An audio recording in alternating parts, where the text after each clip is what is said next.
BLM member turned conservative decries San Francisco selling oppression via reparation plan.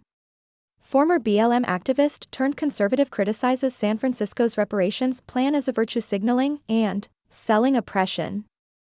Xavier Duraso claims that the plan is an attempt to gaslight Black Americans into dependence on handouts. He also argues that the proposal is unrealistic and that the worst part is the plan to sell homes for as low as $1 to Black Americans. Duraso believes that instead of focusing on slavery, which ended in 1865, the city should address the homelessness crisis. He also accuses pro-reparations activists of profiting from selling victim mentality to Black Americans.